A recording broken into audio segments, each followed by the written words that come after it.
मैं सूर्य प्रकाश उर्फ पप्पू हितकारी बलरामपुर ज़िले का जिला पंचायत क्षेत्र गौरा बगनाहा का प्रत्याशी हूँ।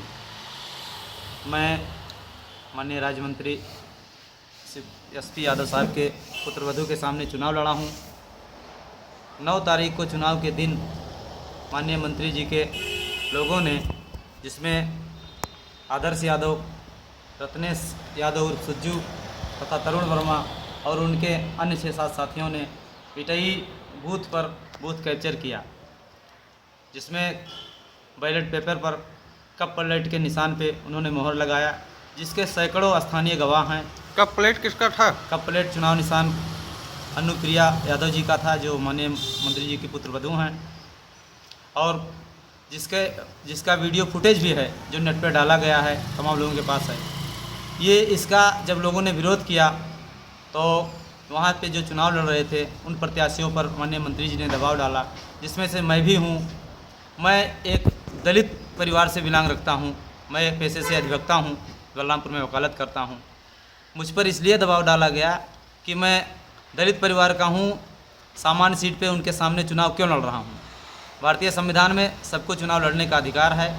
इसी की वजह से मैं चुनाव लड़ा। पिछली बार भी मैं चुनाव लड़ा था उस रिजर्व सीट पर, इसलिए मैं दोबारा चुनाव लड़ा। वहाँ की जनता ने हमको वोट दिया। मैं वहाँ की जनता का आभार व्यक्त करता हूँ। लेकिन हमको प्रताड़ित करने के लिए, हमारे ऊपर दबाव बनाने के लिए ये सब काम किया जाए। हमारे खिलाफ़ 307 का मुकदमा लिखाया गया, जो फर्जी डकैती का मुकदमा लिखाया गया, पूरी तरह से फर्जी, जबकि मैं कहीं था ही नहीं। मैं अपने मुकदमा किसने लिखाया आपके ऊपर? ये माननीय मंत्री जी के दबाव पे लिखाया गया मुकदमा। किसके द्वारा? दरोगा ने लिखा, और जिसमें माननीय उच्च न्यायालय ने आज हमको अरेस्ट स्टे दे दिया है। इसके लिए मैं माननीय उच्च न्यायालय को धन्यवाद देता हूँ, उनका सम्मान करता हूँ। और पिछली रात, आज की रात को एसओ गौरा के नेतृत्व में 3 थाने की पुलिस गई थी हमारे घर, जिसमें धनंजय पांडे दरोगा थे, संजय दरोगा थे, अन्य 20-22 पुलिसकर्मी उनके साथ थे। और ये लोग जबरन हमारे घर में घुसे तलाशी लेने के बहाने।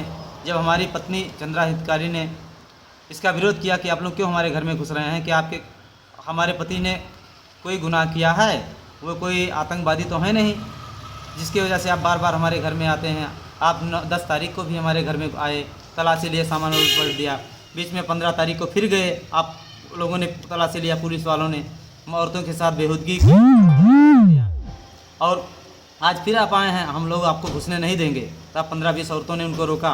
इस पर धनंजय पांडे ने हमारी बीवी को चांटा मारा और कहा, चमार तुम मादरचोद, तो हमारा रास्ता रोकती, हमको रोकोगी? वो चमार साले हमारे खिलाफ़, माननीय मंत्री जी के खिलाफ़ चुनाव लड़ेंगे। हम उनके खिलाफ़ इतना मुकदमा लिख देंगे कि उनकी ज़िंदगी बर्बाद हो जाएगी। इस पर हमारी औरत ने विरोध किया, दोबारा उसको और गाली दिया और उनके गले का चैन खींच लिया धनंजय पांडे ने। तो संजय कोतवाल ने, संजय एसआई ने भी गाली दिया घर में घुस करके, और उनके सिपाहियों ने सामान उलट पलट किया, तोड़ फोड़ किया, संदूक से 20,000 रुपये निकाले। उनके अन्य साथी पुलिस भी थे, और गाली सबको इसके तलाशी के बहाने घर में लूटपाट की, जिससे हमारा परिवार पूरी तरह पीड़ित है और सहमा हुआ है।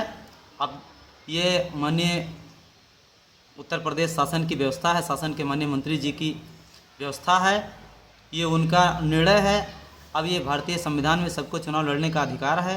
इसी के अंतर्गत हम भी चुनाव लड़े, और हम चुनाव लड़े। हम दलित परिवार के हैं, इसलिए हमको प्रताड़ित किया जा रहा है। मैं माननीय प्रशासन से निवेदन कर रहा हूँ कि वो हमारे और हमारे परिवार के जान की, माल की सुरक्षा प्रदान करने की कृपा करें। हमारे ऊपर भविष्य में मुकदमा भी लिखाया जा सकता है। हमारे ऊपर उनके लोगों द्वारा, माननीय मंत्री जी के लोगों द्वारा जानलेवा हमला भी किया जा सकता है। इसकी जिसकी हमें पूर्ण आशंका है। कौन मंत्री थे, नाम बताइए। हमारे ज़िले में एक ही मंत्री हैं, माननीय डॉक्टर एसपी यादव साहब। और मैं इसी के साथ अपने ज़िले के, अपने जिला पंचायत क्षेत्र के सभी लोगों को बधाई देना चाहता हूं जिन लोगों ने हमको मतदान दिया और सभी लोगों को मतदान किया। मैं उनका आभारी हूं और कोटि कोटि धन्यवाद देता हूं।